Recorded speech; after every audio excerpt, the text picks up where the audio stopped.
we were a perfect match of flaws. Right. We went together very well, but not necessarily for the right reasons. Yeah.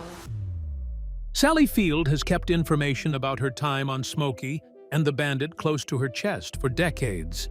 And now, finally, she's ready to spill it. While the cameras were rolling and the world was falling in love with the Bandit and Frog, something real was happening. Something complicated. Something Sally has never fully shared. Until now, so sit tight, grab your popcorn, and don't you dare click away. Because Sally Field just peeled back the curtain on one of Hollywood's most beloved classics. And what she revealed is nothing short of shocking. Come along as we find out how Sally Field landed the role against all odds. Back in the 1970s, when Burt Reynolds set his sights on casting Sally Field as Frog in Smokey and the Bandit, it wasn't exactly a smooth ride. In fact, he met a surprising amount of pushback, especially from the Universal Studios executives who, quite bluntly, didn't think Sally Field was sexy enough for the role. Think about that for a second. How does one even measure sexy in a boardroom full of executives who couldn't see beyond her previous roles? At the time, Field was still closely associated with her TV past, especially her iconic portrayals in shows like Gidget and The Flying Nun. To some Hollywood insiders, those characters stuck too firmly to her image. Even after delivering a powerful, critically acclaimed performance in the 1976 TV movie Sybil, where she displayed immense range and raw emotion, she still couldn't quite shake that pigeonholed image. You've watched Smokey and the Bandit 100 times, right? But what if I told you there's a secret Sally Field kept all these years that changes the way you'll see the movie forever? Stick around, because what she just revealed will seriously blow your mind. According to Reynolds, the resistance was clear-cut.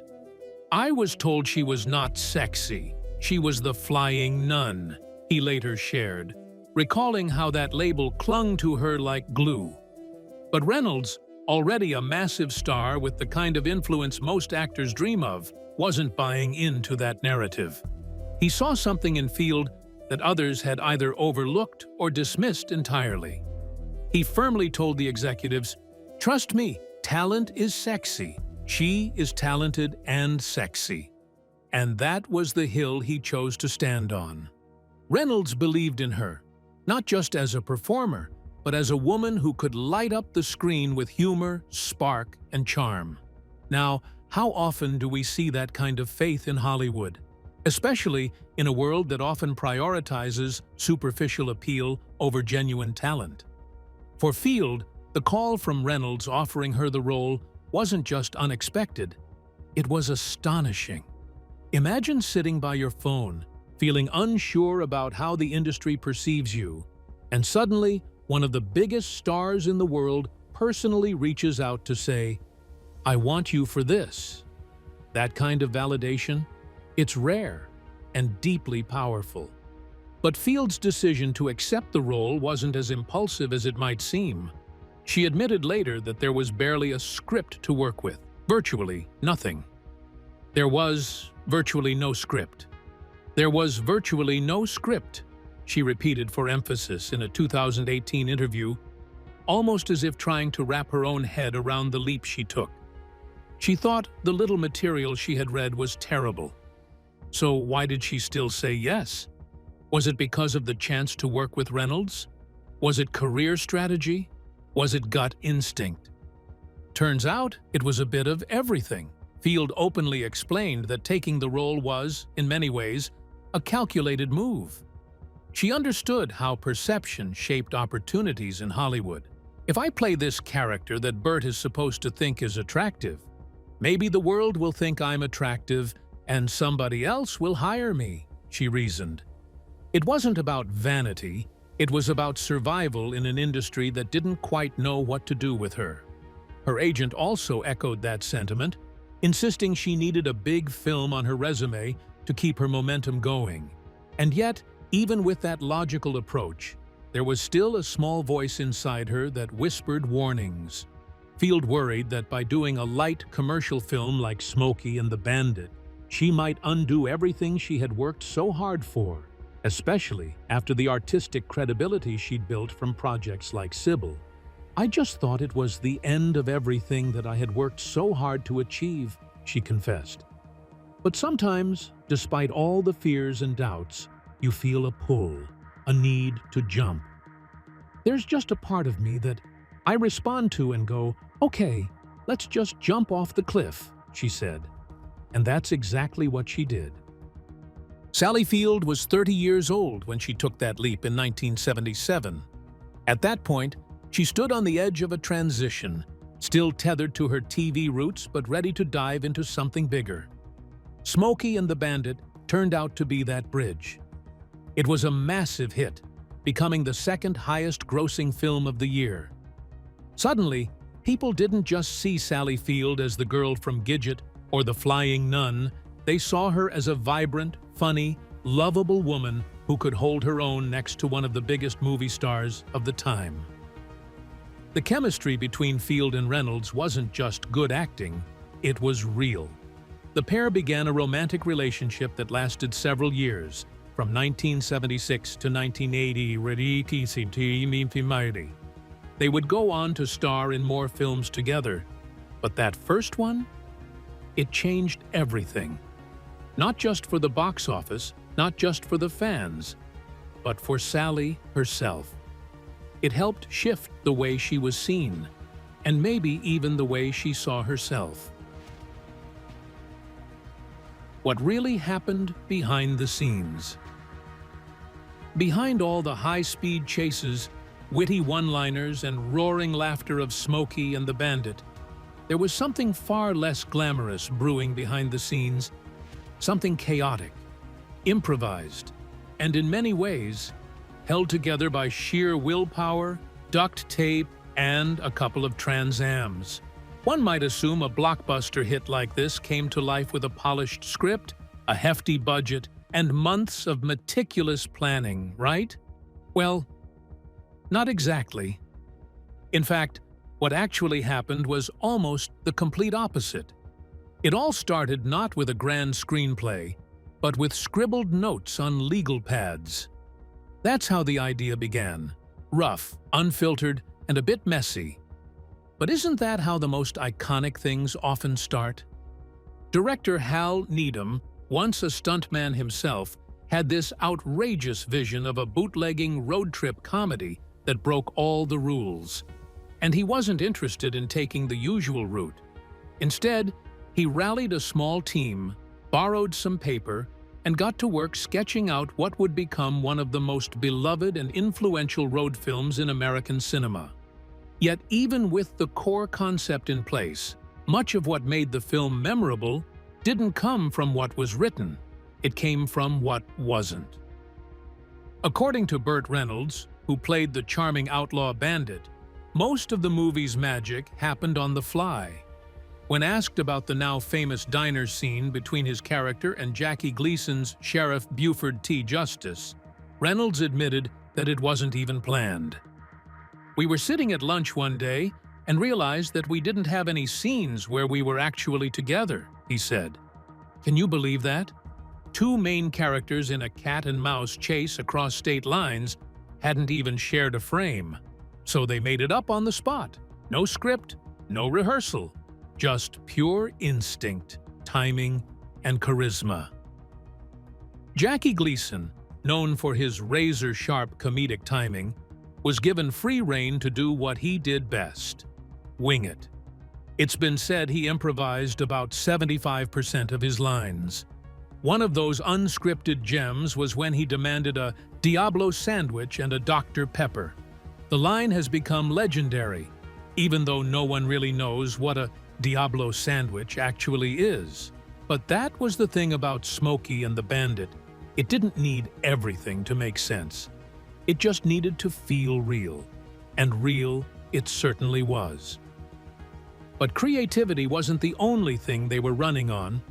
They were also running on fumes, financially. Just 2 days before filming kicked off, Universal Studios cut the budget by a staggering $1 million, slicing it from $5.3 million down to $4.3 million. And with Reynolds earning a cool $1 million himself, that left the production team with only $3.3 million to make an entire feature film filled with stunts, car chases, and action sequences. Let's pause for a moment. How on earth do you make a film of that scale with so little? Hal Needham and assistant director David Hamburger reportedly pulled a 30-hour marathon session just to rework the shooting schedule to accommodate the new reality. Certain scenes had to go, like the way station bit that got replaced with the now iconic motorcycle cop moment. In some strange twist of fate, though, the budget cuts also led to the creation of new scenes, including the unforgettable Foxy Lady gag. Funny how limitations can sometimes lead to more creativity, right? Another key moment that stuck with fans was when Bandit declared he needed to suck up a little go-go juice and put some groceries down his neck. It was playful trucker slang for refueling and grabbing food, and it added to the authenticity of the film's CB radio heavy dialogue. That specific scene was shot on day 28 of the 42-day shoot. And yet, despite the ticking clock and mounting challenges, the cast and crew pressed on, capturing moments that would go down in movie history. And then there were the cars. Ah, yes, the Trans Ams. Pontiac provided only 4 Trans Ams for the entire shoot. 4. And by the time filming wrapped, 3 had been completely destroyed. The 4th one? It could barely move. And yet, they still managed to film one of the most jaw-dropping moments in the movie, the legendary bridge jump. To make it happen, they didn't just floor it. They actually strapped a booster rocket onto the car. The jump car wasn't your average showroom model either. It had a 750-horsepower NASCAR engine and a manual transmission to give it the kind of thrust needed to make that jump on a short dirt road. On their first try, the car's left wheels fell off the trailer, sending it tumbling into a wreck. Most people would have called it a day, but not this team. The stuntman just dusted himself off and said, "Let's do it again." Talk about guts. When you peel back the curtain on Smokey and the Bandit, you find a story that's just as thrilling and unpredictable as the movie itself. It's a tale of a scrappy crew working with limited resources, a little planning, and a whole lot of heart. And maybe, just maybe, that's what made the film so special. Because when people pour every bit of themselves into a project, improvising lines, rewriting schedules, blowing up cars, you can feel it. And it's that raw, unfiltered energy that still resonates with audiences decades later. That's why we're going deeper, peeling back the layers to uncover not just what made this film iconic. So keep watching, because what we're about to reveal will make you see Sally and Bert's relationship in a whole new light. The truth about Sally and Bert's relationship. From the moment Sally Field and Burt Reynolds met on the set of Smokey and the Bandit, something electric sparked between them. It was one of those moments you only see in movies, fitting since that's exactly where it all began. According to Sally, there was an instant and intense attraction. The kind that didn't need to be spoken aloud, because it simply radiated between them. In her memoir, In Pieces, she opened up about how quickly that magnetic pull turned into something deeper. And Bert? He didn't hold back either. He made it clear time and time again, in interviews long after their relationship had ended, that Sally wasn't just another co-star. He went so far as to call her the love of my life. Who could ignore a declaration like that? Their on-screen chemistry wasn't just good acting, it was real, raw, and undeniable. Audiences felt it.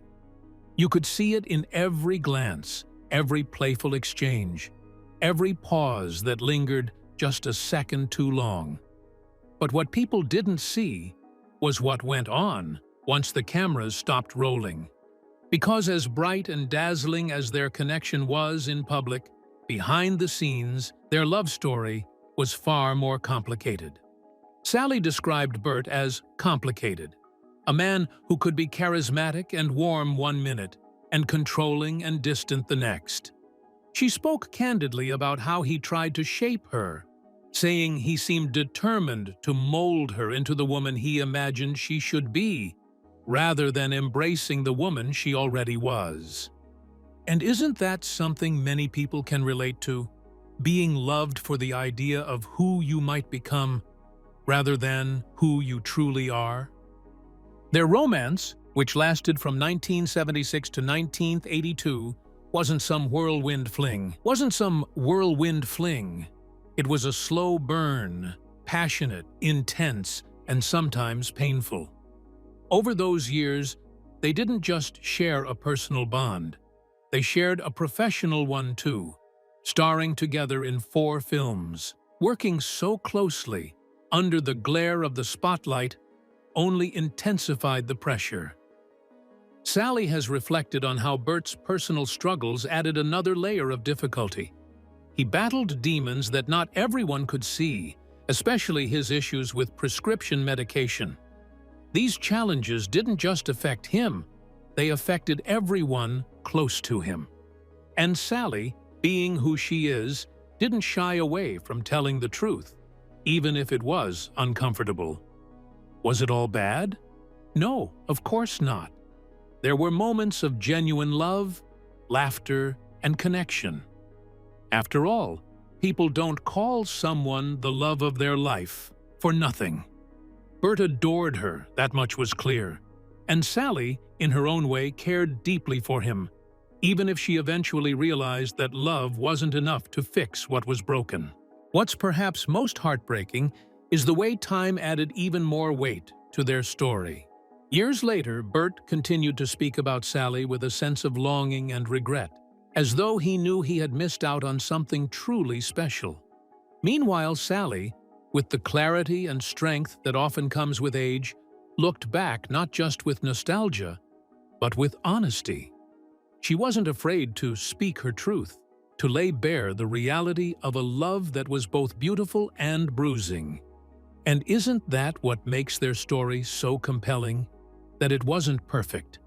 It had cracks and sharp edges. That it was real. The part that still raises more questions is about to be answered. It's the moment everything fell apart. The moment they never spoke again after 1995. Stick around, because what really happened next might just leave you stunned. Why they never spoke again after 1995. In a series of reflections that left many fans with more questions than answers, Sally Field opened up about the long and complicated history she shared with Burt Reynolds, both on screen and off. According to Field, the final time they spoke was way back in 1995. After that, she said, the lines of communication between them went completely silent. Imagine that, 2 people who once shared not just the spotlight, but also a romance that tabloids couldn't get enough of, never speaking again for over 2 decades. And when Reynolds passed away in 2018, many naturally assumed she would be there to pay her final respects. But Field shocked the public when she made it very clear that she chose not to attend his funeral, why she didn't dance around the truth. In interviews that followed his death, she said plainly, "There was a reason I didn't go." Just like that. No sugarcoating. Her words carried a quiet weight, one that suggested layers of emotional history that even the public hadn't been fully privy to. And if fans thought their romance had been all sparks and cinematic magic, Field dropped yet another unexpected truth bomb. Despite their real-life relationship, she confessed that their on-screen kisses didn't exactly set the screen or her memory on fire. "I don't remember our kisses being that fabulous," she admitted with a kind of disarming honesty that only comes from years of hindsight and hard-won self-awareness. Can you believe that? Hollywood's golden couple, remembered for their undeniable chemistry, and yet she says, the kisses were just okay? It's the kind of statement that makes you do a double take, isn't it? But it doesn't stop there. In her memoir, Field peeled back the curtain even further, describing how their professional moments, especially during intimate scenes, were sometimes tinged with an imbalance of power. According to her, Reynolds had a strong need to be the star, and that dynamic didn't just fade when the cameras were rolling. It created a tension, a subtle but persistent pressure that made even the most romantic scenes feel less about connection and more about control. Doesn't that make you wonder just how often personal relationships in Hollywood are quietly shaped or strained by what happens when the director yells action? So while fans clung to the idea of Sally and Bert as the fairy tale couple who gave us Smokey and the Bandit magic, Sally herself painted a far more nuanced picture. A picture of a relationship that may have glowed on the surface, but carried its own shadows behind the scenes. And perhaps that's what makes her revelations so compelling. Not just the surprising details themselves, but the courage it takes to share them after decades of silence. What most fans never knew until now. In her revealing 2018 memoir, In Pieces, Sally Field opened up about something that most fans never really saw coming: her unexpected and deeply personal reason for agreeing to star in Smokey and the Bandit. While many assumed she took the role simply because it was a fun, action-packed comedy or a chance to work alongside the charismatic Burt Reynolds, the truth, as she later shared, was far more raw and emotional than anyone imagined. According to her, the decision wasn't rooted in excitement over the script or even about a burning desire to explore a new type of character. No, Sally was chasing something much deeper: validation. Sally confessed that at the time, her groundbreaking performance in Sybil was generating serious buzz. Critics were praising her acting as powerful and courageous, but there was an unfortunate caveat. She recalled people saying things like, "The work is extraordinary, but man, is Sally Field ugly." Can you imagine that? Pouring your heart into a role, bearing your soul on screen, only to be reduced to a comment about your looks? That's the kind of thing that sticks, and for Sally, it left a mark. She didn't mince words when reflecting on it either. She openly said she thought the Smokey and the Bandit script was, in her words, a piece of poop. And yet, she took the role anyway. Not because it was a great piece of art, but because it was a calculated move. She figured if she could convincingly play a character that the handsome and popular Burt Reynolds found attractive, then maybe, just maybe, the world would start to see her as attractive too. And maybe someone else would cast her in something, not because of her looks, but in spite of how people saw her. But this need for approval didn't just spring out of nowhere. Field's sense of self-worth had been battered long before she ever walked onto a movie set. She wrote candidly about being sexually abused by her stepfather during her childhood, a trauma that haunted her well into adulthood. And when she landed her breakout TV role in The Flying Nun, it wasn't exactly a triumph. In fact, she'd been pushed into it with a chilling warning from the same stepfather. "If you don't do this show, Sally, you may never work again." Imagine carrying that kind of pressure at such a young age, being told your future depends on playing a gimmicky character with wings. Is it any wonder that Sally developed complicated feelings about her career, her appearance, and her worth? It didn't stop there. Field also struggled privately with disordered eating, binging until she was in actual physical pain, and then turning to prescription diet pills to try to gain control. It was a battle she fought quietly, behind the scenes, as the public focused on her roles and relationships. All of these experiences, the trauma, the pressure, the deeply rooted insecurities, bled into how she approached her work. Acting wasn't just a job for her. It was survival. It was a way to rewrite the painful narratives that had been imposed on her since childhood. So when people watched Smokey and the Bandit and saw a funny, lighthearted road trip comedy with some flirtation between Sally Field and Burt Reynolds, they had no idea what was really going on beneath the surface. Behind that smile, behind every line she delivered, was a woman trying desperately to be seen differently. Not just by directors and producers, but by the entire world. She wasn't just trying to be the leading lady. She was trying to rewrite the way people saw her as a human being. She was trying to escape the label of being too plain or not pretty enough and replace it with something more empowering, something that gave her a sense of agency. Field's memoir didn't just reveal a behind-the-scenes anecdote about a famous film. It gave readers a window into the emotional cost of fame, especially for women in Hollywood. How many actresses have taken roles not because they loved the story or the character, but because they were hoping it would change the narrative surrounding them?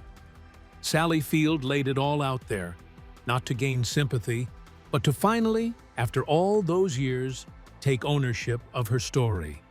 And in doing so, she gave fans a deeper appreciation, not just for her performances, but for the incredible resilience it took to keep going in an industry that often tried to define her worth for her. How the film changed her public image. For Sally Field, accepting the role in Smokey and the Bandit wasn't just a casual career decision. It was a moment of deep internal conflict and vulnerability. She reportedly confessed that when the offer came her way, her first reaction wasn't excitement, but dread. Was because she feared that stepping into a lighthearted, commercial comedy might completely derail everything she had worked so painstakingly to build.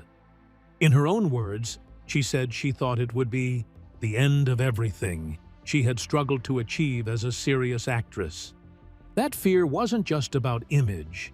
It came from years of carving out a space in an industry that didn't always make room for women who wanted to be more than just charming or pretty. So imagine the emotional weight of taking on a role that could, in her mind, undo all that progress. And yet, the irony? That very film, the one she had been so unsure about, ended up giving her career a brand new life. She admitted it thrust me back on the screen in film, almost like a second wind or a fresh chapter that she hadn't seen coming. Could it be that sometimes the risks we fear the most are the ones that change our lives in the best ways? That unexpected success opened the door for her to step into roles that truly showcased her dramatic depth, allowing her to stretch far beyond the constraints of typecasting. Her immediate follow-up role in Norma Ray didn't just prove she had range, it silenced every critic who doubted her. That performance earned her an Academy Award, cementing her place not just as a likable star, but as a deeply respected actress.